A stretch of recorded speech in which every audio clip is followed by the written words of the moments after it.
Depan. Sini. Depan. Duduk sebelah situ boleh. Bismillahirrahmanirrahim. Assalamualaikum warahmatullahi wabarakatuh.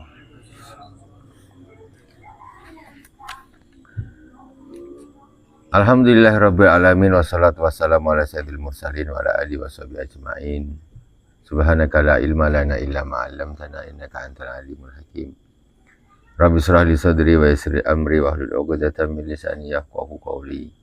Allahumma shalli ala nuril anwar wa sirril asrar wa tariqil aghyar wa miftahi babil yasar. Sayyidina wa maulana Muhammadin al-Mukhtar wa alil adhar wa ashabil akhyar. Adada ni'amillahi wa ifdalihi. Amma ba'd. Anak-anak kami, santri-santri Sahabatul Anwar, jamaah yang dirahmati Allah Subhanahu wa taala, kaum muslimin dan muslimat di mana saja berada yang dirahmati Allah. Alhamdulillah malam hari ini kita masih bisa dan semoga selalu bisa melanjutkan kajian tasawuf kita di kitab Minhajul Abidin lil Imam Al-Ghazali rahimahullah taala. Kita kemarin pembahasan sampai di masalah menuntut ilmu. Ya. Sebelum kita melanjutkan, kita mari membaca Fatihah terlebih dahulu kepada baginda Rasulullah SAW, kepada para anbiya, para sahabat, tabi'in, tabi'in, kepada para aulia, wasyuhada, wassalihin, wa jami' masyayikhina fi din, Ustaz Abu Said Muhammad bin Alawi Al-Malik Al-Hasani, Abu Said Ahmad bin Said Muhammad Al-Malik Al-Hasani, wa ila Sayyidina Imam Al-Ghazali, amadanallahu bimadadihim wa fada alaina min barakatihim wa anwarihim wa ulumihim Bid-dini wad-dunya wal-akhirati bisirril Fatihah. A'udzu billahi minasyaitonir rajim. Bismillahirrahmanirrahim. Alhamdulillahi rabbil alamin, arrahmanir rahim, malik yaumiddin. Iyyaka na'budu wa iyyaka nasta'in. Ihdinas siratal mustaqim. Siratal ladzina an'amta 'alaihim ghairil maghdubi 'alaihim waladdallin. Amin. Bismillahirrahmanirrahim. Kemarin kita terakhir sampai di qala Abu Yazid Al-Bustami rahimahullah ta'ala. Amiltu fil mujahadah 30 sanah fama wajadtu syai'an asyadda aliyya minal ilmi wa khatarih. Kata Imam Abu Yazid Al-Bustami, seorang wali besar. Kata beliau, saya melakukan mujahadah selama 30 tahun. Mujahadah untuk mendekatkan diri kepada Allah Subhanahu wa taala selama 30 tahun. Katanya, dan aku tidak menemui sesuatu yang lebih berat daripada ilmu dan bahayanya ilmu. Maksudnya resikonya. Ya. Resikonya itu apa kalau tak betul. Itu kata Imam Abu Yazid Al-Bustami. Jadi kata Al-Imam Al-Ghazali rahimahullah ta'ala berikutnya, yaitu wa iyyaka ayyuzayyina laka syaitan fayaqula lak idza kana qad warada hadzal khatar alladhim fil ilmi fatarku aula. Terus jangan sampai terus setan menghiasi dirimu. Kata setan apa? Kalau lah memang bahayanya macam gini ilmu, ya udah tak usah nuntut ilmu, tinggal aja. Gak usah ngaji, gak usah mondok, gak usah pesantren, tak usah, bahaya nuntut ilmu tuh. Kata setan, engkau bahaya kalau kata ilmu nanti tak bermanfaat, nanti ilmu begini-gini. Bagus kau tak usah ngaji. Itu kata setan. Hah? Itu kata-kata setan. Fala tadzunnanna dzalik. Maka kamu jangan menyangka seperti itu. Itu setan yang punya acara. Ya, acaranya setan itu. Falaqad ruwiya an Rasulillah sallallahu alaihi wasallam annahu qala Udli'tul lailatal mi'raj 'alan nar faraitu aktsara ahliha al-fuqara. Qalu ya Rasulullah minal mal, qala la bal minal ilmi. Jadi ada sebuah hadis Rasulullah sallallahu alaihi wasallam bersabda, saya dinampakkan waktu malam Mi'raj, Isra Mi'raj ke langit ke Sidratul Muntaha. Kata Rasul, aku dinampakkan ketika malam Mi'raj itu dinampakkan neraka. Rasul dinampakkan neraka. Terus Fara'aitu aktsara ahliha al-fuqara, dan kebanyakan aku melihat para penduduk neraka itu al-fuqara, orang-orang fakir. Diceritakan dengan sahabat. Terus sahabat bilang, ya Rasulullah minal mal. Ya Rasulullah, orang fakir tuh, orang fakir harta, maksudnya tak punya duit. Jadi sahabat tanya lah, orang-orang fakir, maksudnya orang fakir tak punya duit yang paling banyak masuk neraka. Tanyalah sahabat kan, orang yang tak punya duit. Ya Rasulullah, tak punya duit. Apa kata Rasulullah? Qala la, tidak, kata Rasulullah. Tidak, bal minal ilmi. Kata Rasulullah, bukan orang fakir duit, tapi fakir ilmu. Bodoh, orang bodoh-bodoh tak mau belajar. Itu kebanyakan penghuni neraka itu. Kebanyakan penghuni neraka itu orang-orang bodoh. Itu Nabi dinampakkan ketika Mi'raj. Nampak. Ngapa bodoh masuk neraka? Ya macam mana tak masuk neraka? Ibadahnya tak sah. Tahu ibadahnya tak, tauhidnya keliru. Pas itu dah betul, tak belajar ilmu hati, yang riak, yang sombong, yang takabur, yang habis semua. Mati tak bawa apa-apa, malah bawa dosa. Jadi kalau orang bodoh, jurusannya neraka jahanam. Makanya harus ngaji, harus belajar. Nah, kalian tuh harus belajar. Jangan lebih milih bekerja, cari duit. Keluar dari pondok nak kerja. Astagfirullahaladzim, astagfirullahaladzim. Itu keliru besar. Apa nggak keluar? Nak kerja, Buya. Alamak, nak kerja? Kau nak cari duit berapa triliun kerja? Tengok nih, di Lailatul Isra Mi'raj, waktu Isra Mi'raj, Rasulullah ditampakkan neraka ternyata yang banyak penghuninya itu orang-orang bodoh. Jadi namanya bodoh berarti apa?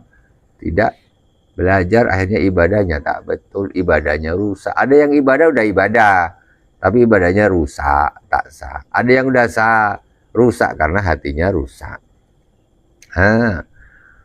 Faman lam yata'allamul ilma la tata'atta lahu ahkamul ibadah wal qiyamu bihuquqi. Ya, barang siapa yang tidak belajar, maka dia tidak akan tahu, tidak akan bisa tahu tentang hukum-hukum ibadah dan mendirikan hak-haknya ibadah tadi. Macam mana dia nak masuk surga? Walau anna rajulan abadallaha subhanahu ibadatal malaikatis samawat bighairi ilmin kana minal khasirin. Seandainya, sungguh, kata Imam Ghazali, sungguh, seandainya ada seorang belajar, sesungguhnya kalau seandainya ada seorang menyembah Allah, kata Imam Ghazali, kalaulah seandainya ada orang menyembah Allah Subhanahu wa Ta'ala, ibadah seperti ibadahnya malaikat. Ibadahnya malaikat apa? Tak putus malaikat beribadah. Ibadahnya tak putus. Malaikat diciptakan apa? Ruku-ruku terus sampai hari kiamat. Sujud-sujud terus sampai hari kiamat. Kuat? Kalian kuat tak? Sujud, ibadahnya sujud aja. Sampai mulai pertama diciptakan sampai hari kiamat. Siapa yang bisa lawan ibadahnya malaikat? Ruku-ruku terus. Tasbih sampai hari kiamat. Ada yang kuat? Tak ada. Manusia tak ada yang kuat. Kata Imam Ghazali, kalau ada seorang kok dia ibadah menyembah Allah Subhanahu wa Ta'ala seperti ibadahnya malaikat, bi ghairi ilm, tapi tanpa ilmu, ibadahnya banyak luar biasa, tapi tanpa ilmu, karena minal khaiz, maka orang itu termasuk orang-orang yang merugi. Apa tak rugi? Jidat sampai hitam, sholat 1 rakaat pun tidak diterima sama Allah Subhanahu wa Ta'ala. Ada dia betul tapi hatinya busuk, habis semua, jadi dihapus semuanya pahalanya sama Allah. Itu pentingnya ilmu. Ini tidak. Hasil nak cari duit, ya. Duit tuh rezeki dah ditulis sama Allah. Penjahat aja Allah kasih makan, apalagi orang baik. Ngapain mikirin nak kerja apa nanti apa? Astagfirullahaladzim. Tawakalnya kurang. Ya, kita ini sudah mengikuti apa namanya ya, SOP yang betul sudah. Nah, jangan kemana-mana lagi. Terus. Dan kita ini belajar agama ya sudah agama. Sudah agama, betulkan. Karena fasammir fi talabil ilmi bil basi wa talqin wa tadris. Maka sungguh siap-siaplah ya, siap-siap di dalam menuntut ilmu itu dengan pembahasan, dengan talqin, mengajarkan mengajari, mentalkin, baca di al-kasal wal malal, jauhi malas dan bosan. Apa tak nuntut ilmu malas? Nak main aja, main terus, ngapal malas, ya ngapal malas, ngaji malas, nak main tak main tidur, udah apa-apa. Kapan? Ini waktu ini berjalan nih. Kalian mondok berapa tahun? 1 tahun, 2 tahun, 3 tahun, 4 tahun. Apa nih? Habis untuk mancing. Tak ada hafalan. Orang mondok 3 bulan hafalan jauh lebih banyak daripada yang 3 tahun. Ini mubadir. Nah ini. Sekedar refleksi boleh, tetapi fokusnya tetap untuk menuntut ilmu. Wajib. Kalian kalau kepengen derajatnya diangkat sama Allah, pulang jadi orang, itu harus bawa ilmu. Kalau tak ada cerita. Orang dimuliakan sama Allah, dimuliakan sama manusia itu karena ilmu. Kalau orang karena duit, mungkin dimuliakan manusia saja. Orang, duit. Pak siap, Pak. Dihormati, duitnya banyak. Tapi di hadapan Allah Subhanahu wa Ta'ala belum. Tengok kau dari tempat halal apa tidak, menggunakannya halal apa tidak. Nah, bisa jadi dimuliakan manusia, tapi justru direndahkan sama Allah Subhanahu wa Ta'ala dengan kesombongannya punya harta dan sebagainya. Wajtanibil kasal wal malal, jauhi malas, bosan jauhi. Ya namanya kadang-kadang manusia malasnya, tapi jangan terus-terusan malas terus. Wa illa fa anta bi khatarid dalal wal yadu billahi azza wa jalla. Kalau tidak, maka sungguh engkau di dalam bahaya kesesatan. Ada santri mondok malas luar biasa. Bahaya tuh. Bahaya. Dia akan di dalam bahaya kesesatan. Jadi tidak semua orang mondok sukses. Tidak semua orang nyatri itu sukses. Tengok kelakuannya juga. Sungguh-sungguhnya macam mana. Seperti itu. Jadi tidak semuanya orang belajar itu berhasil. Itu yang nyantri betul-betul duduk betul duduk di pondok, betul-betul ikut sholat, ikut zikir, ikut ngaji. Itu yang betul-betul sungguh-sungguh dia akan berjaya. Apalagi yang hanya angin-anginan, kadang datang, kadang tidak, susah bahaya. Di dalam bahaya, ujung kalau orang peribahasa bilangnya seperti telur di ujung tanduk. Dikira ilmu itu gampang, sambil-sambilan gitu. Ya Allah, orang ibarat ilmu nih, guru itu ibarat ceret, murid nih ibaratnya gelas gini. Kalau gelas nih lari-lari terus, macam mana dia nak penuh? Apalagi murid sombong, gelasnya di atas, ceretnya di bawah, mana bisa terisi? Tak bisa. Atau memang jarang datang dia. Ini air curah terus, tapi dia tak datang. Macam mana dia bisa terisi? Tak bisa. Dan ketika dia datang, dia benar istiqomah. Kadang ke sini, kadang ke sini, kadang ke sini, kadang ke sini. Tak masuk airnya ke dalam. Jadi harus istiqomah. Betul, dia pas. Istiqomah tuh airnya masuk. Seperti itu. Itu kiasannya seperti itu. Kalau dia nak sejajar pun tak bisa. Air itu nak masuk. Apalagi dia lebih merasa lebih hebat dari gurunya, lebih tinggi. Tak ada cerita itu. Itu fi khatarid dalal. Di dalam bahaya kesesatan wal iyadzubillah. Maka kita mohon perlindungan dari Allah Subhanahu wa Ta'ala. Moga Allah lindungi.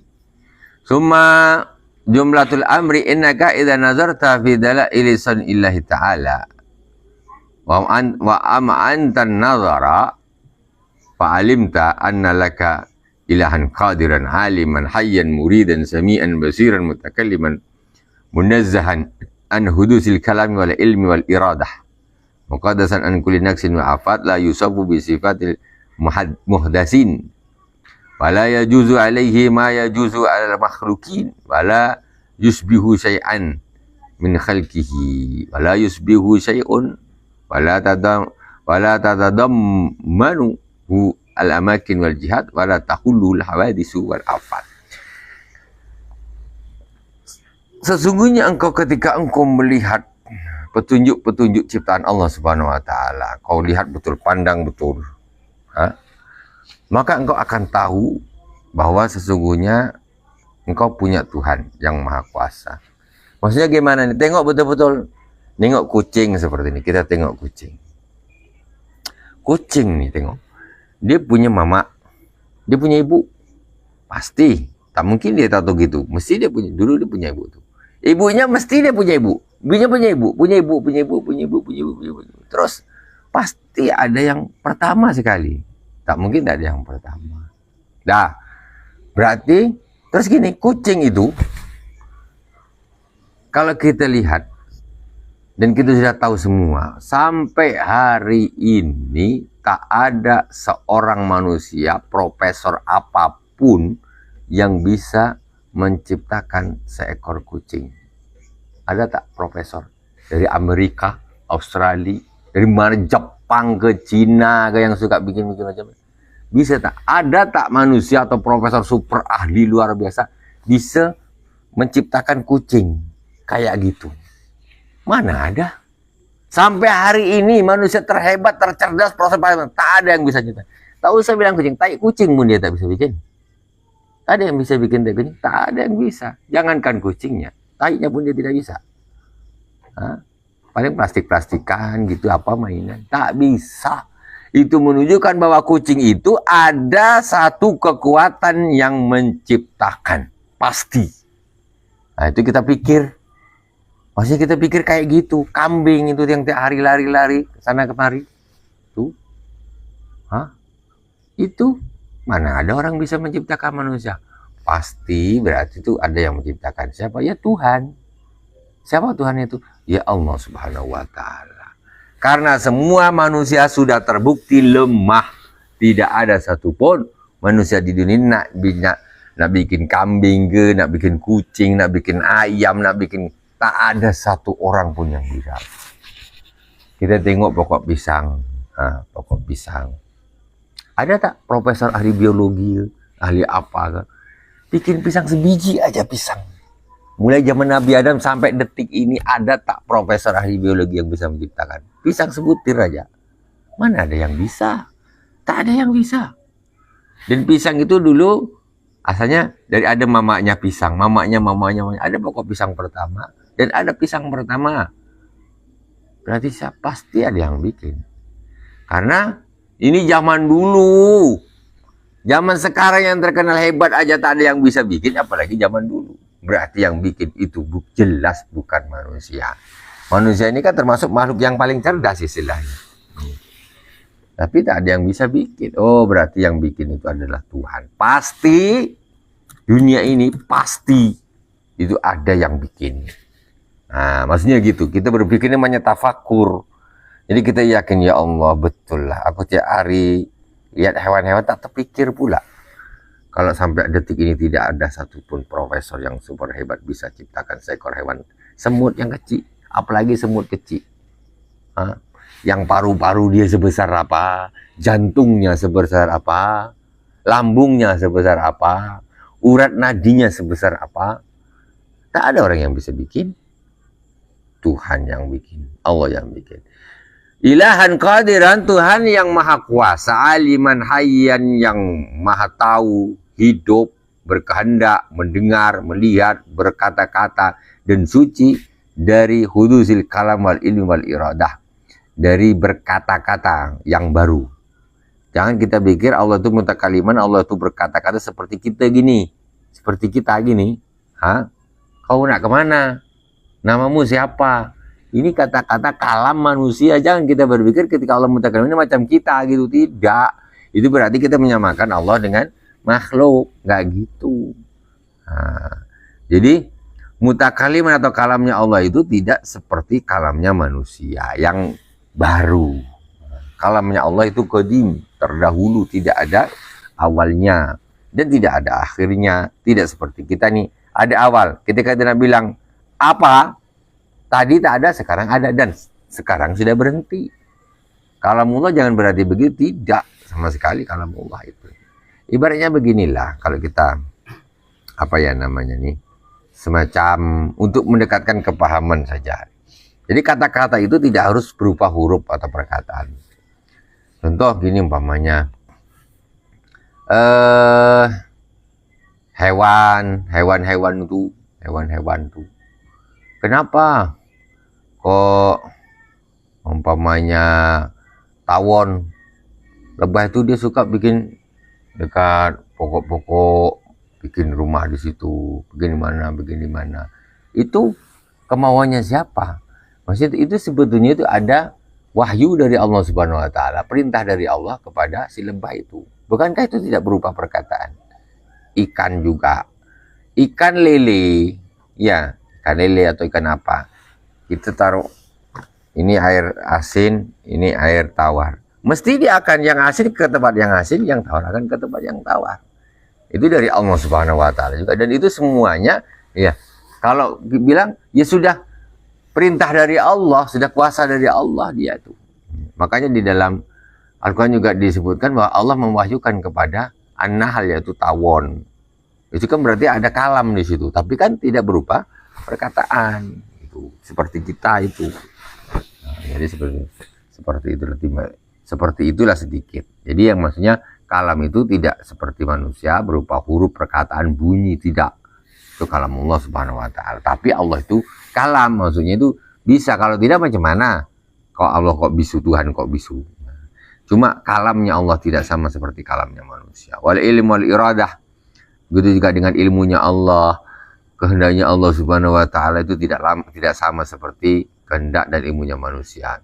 Muqaddasan an kulli naqsin wa afah. Allah disucikan dari segala macam kekurangan. Allah enggak punya kekurangan sama sekali. Allah kok punya kekurangan. Kalau manusia punya kekurangan umpamanya, ada yang pendek, nak ngambil barang tinggi tak sampai, kurang. Ada yang lemah, tak kuat, macam-macam lah kekurangan. Allah tidak. Semuanya Allah bisa, semuanya Allah mampu. Tidak ada kurangnya sama sekali. Ya Allah. Kalau ada Tuhan kok punya kekurangan, nah nanti repot. Wala yusabu bisifatil muhdatsin, dan Allah tidak disifati dengan sifatnya perkara-perkara yang baru, yaitu makhluk. Nggak sama. Ini sami'an basiran, Allah maha mendengar, Allah maha melihat seperti kita. Yang enggak sama. Kalian kalau melihat macam mana? Ini ke depan, nampak tuh fulan, tuh Hadi, tuh ini ke depan. Allah melihatnya kayak gitu. Kalau Allah melihatnya kayak gitu, nomor satu kita menyamakan dengan makhluk, nomor kedua berarti Allah itu terbatas kemampuannya. Bagaimana terbatas? Allah cuma lihat ke depan aja. Yang di dalam tak nampak. Yang di dalam bumi tak nampak.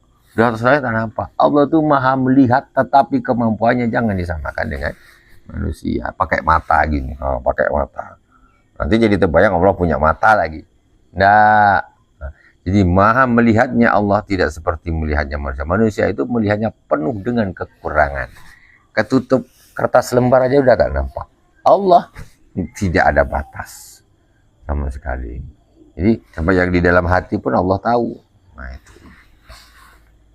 itu karena tidak ada batasan.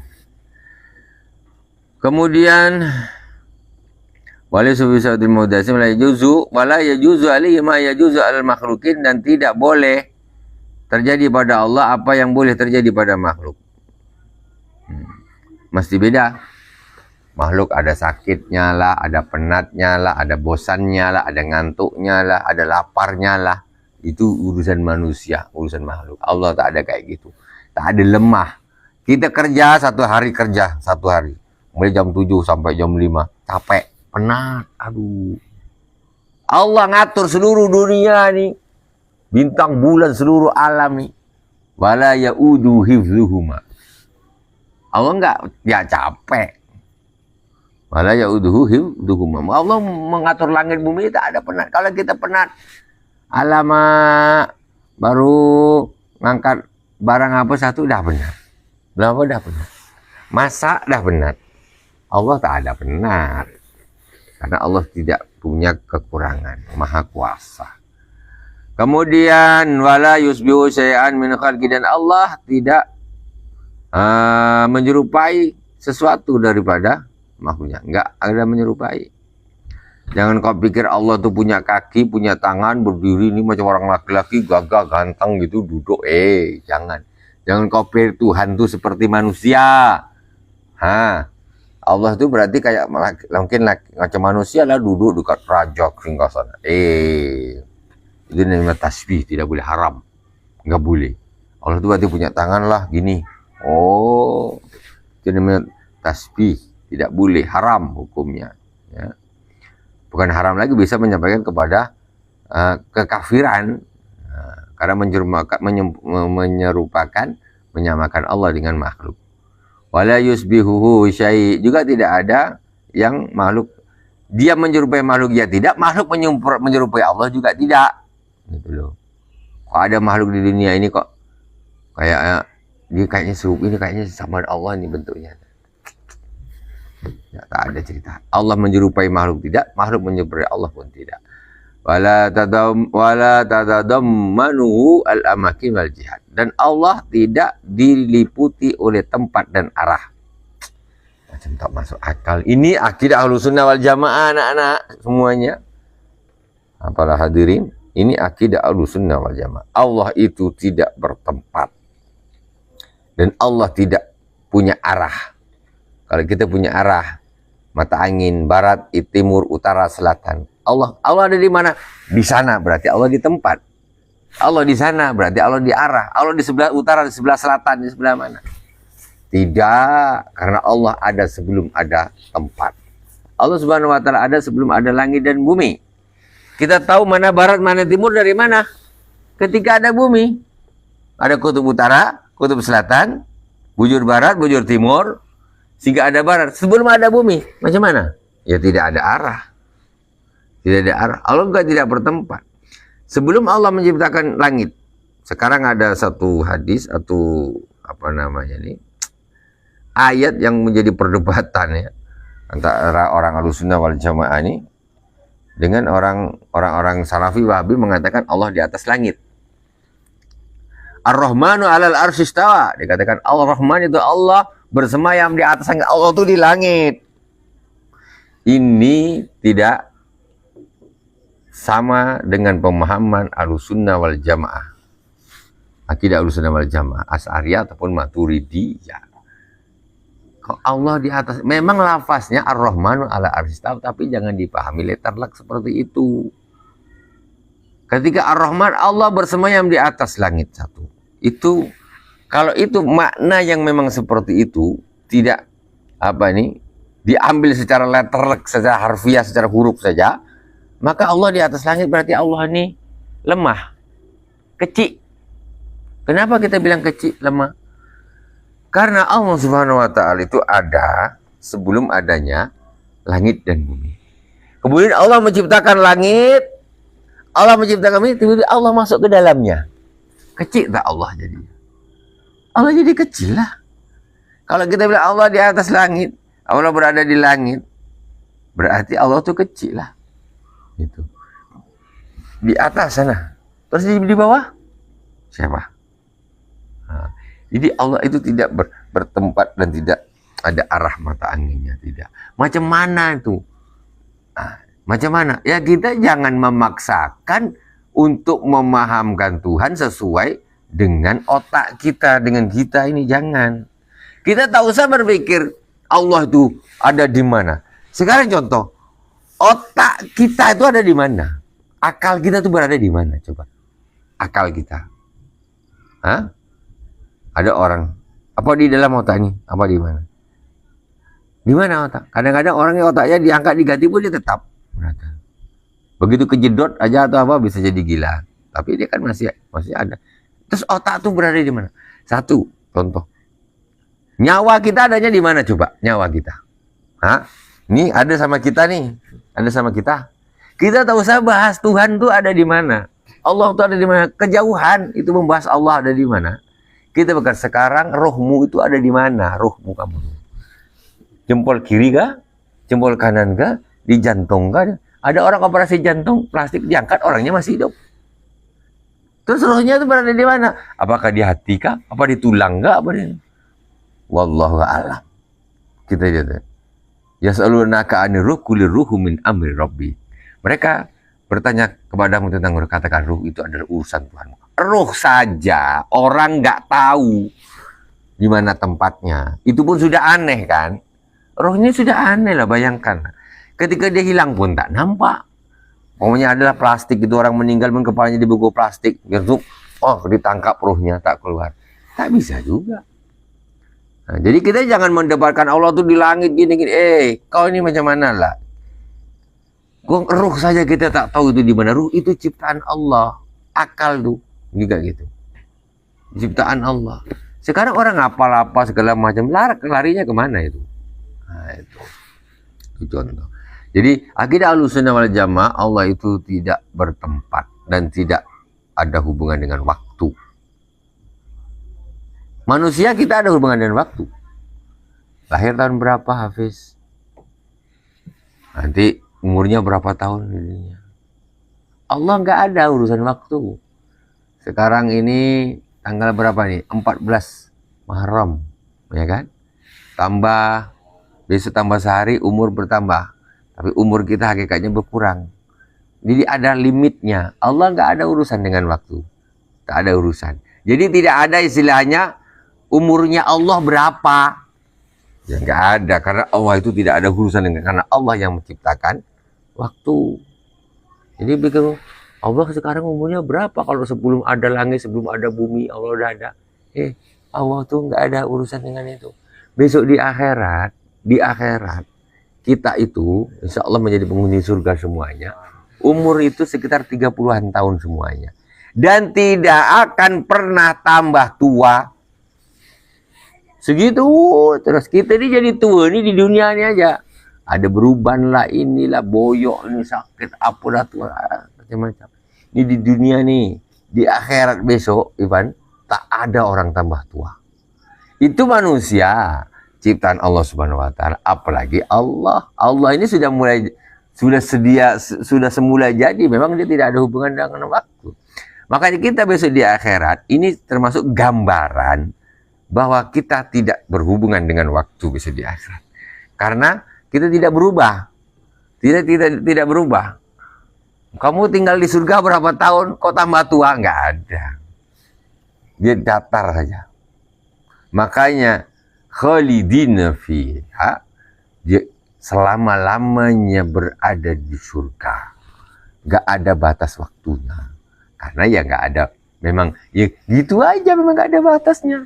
Umurnya ya segitu terus. Kenikmatan gak ada. Berapa tahun kira-kira di surga? Gak ada. Akhirat itu sudah tanpa waktu istilahnya. Kita ini sudah tak ada istilahnya tambah tua, tak ada. Tetap. Ya, sama sekali. Nanti kalau tambah tua juga repot juga. Nanti ada orang tua di surga. Nanti ada mati lagi. Ada mati lagi pula. Tak ada mati lagi di akhirat. Jangankan mati tua pun tak ada. Terus kalau udah tua lemah, apa tak mati lagi? Mati lagi. Masa nanti ada macam mana lagi? Ada hisab lagi. Tidak, sudah cukup di dunia ini saja. Ada tua, ada mati. Di akhirat tak ada tua, tak ada mati, tak ada penat. Tidak ada. Sama sekali. Dan itu gambaran sekarang itu Allah Subhanahu wa taala semula jadi ya begitu, nggak ada hubungan dengan waktu itu. Nah, itu hanya sebatas untuk mempermudahkan pemahaman. Wala tahuluhul hawadis wal afat, dan Allah ini tidak dimasuki perkara-perkara yang baru dan afat juga tidak masuki. Contoh kita nih umpamanya sakit, ya kan? Sakit disuntik, diimpus masuk ke dalam. Kita dimasuki sesuatu. Allah nggak bisa dimasuki sesuatu, nggak bisa. Nah, dia berdiri sendiri, nggak bisa dimasuki sesuatu, dan itu apapun nggak bisa. Wa nazar tafil mujizati Rasul. Kemudian ini berikutnya adalah tentang mujizat Rasul. Inilah sebenarnya simpel pemahaman simpel tentang akidah Ahlussunnah wal Jamaah. Jadi kalian jangan berpikir Allah itu berada di langit. Kalau Allah itu pendapat bukan Ahlussunnah wal Jamaah. Kalau Allah ada di langit, kita nanti astron-astron itu bisa ketemu sama Allah langsung. Pakai pesawat ulang alik, langit keberapa? Kejar. Oh, ketemu. Kan jadinya lucu. Bisa ketemu sama di langit berapa, cari Allah. Itu. Karena Allah turun turun ke bumi juga, ya. Di sepertiga malam turun ke bumi. Allah turun mana? Cari. Nah, itu kan sebetulnya bahasa-bahasa majas. Tetapi ketika diartikan secara harfiah, secara apa adanya, akhirnya jadi maknanya berantakan. Nah, maknanya seperti itu. Itulah sedikit tentang masalah ilmu tauhid. Jadi kalau akidah salaf itu mereka kalau tentang Ar-Rahmanu 'ala arsy istawa, mazhabnya itu at-tafwid. Tafwid itu memasrahkan dengan Allah Subhanahu wa taala. Ar-Rahman 'ala arsy istawa secara huruf, secara arti apa adanya. Ar-Rahman yaitu Allah bersemayam di atas arsy. Orang-orang salaf wallahu alam bimuradi. Allah yang tahu apa maksudnya apa ini, ya. Tapi yang jelas laisa kamitslihi syai', yang jelas Allah tidak menyerupai makhluk apapun. Nah, jadi mereka tidak berani mengatakan Allah di atas langit, wallahu alam. Apa yang dimaksud Allah ini apa? Wallahu alam. Tidak berani mengambil makna sendiri. Berbeda kalau ulama mutaakhirin, khalaf, ya masih Ahlussunnah, mereka mentakwil, ya, maksudnya al-ars istawa maksudnya menguasai, mengatur seluruh alam nih. Nah, itu namanya mana tawil. Yang tidak boleh satu mujassimah mengatakan Allah itu ya di atas langit, ya sedang duduk di atas langit ini. Itu namanya mujassimah, mengangkat Allah itu berjisim seperti makhluk. Itu tidak boleh. Allah bertempat juga tidak boleh. Wallahu subhanahu wa ta'ala, semoga bermanfaat dari awal sampai akhir. Subhanakallahumma bihamdika asyhadu an la ilaha illa anta astaghfiruka wa atubu ilaik. Wa sallallahu ala sayyidina Muhammadin wa ala alihi wasallam.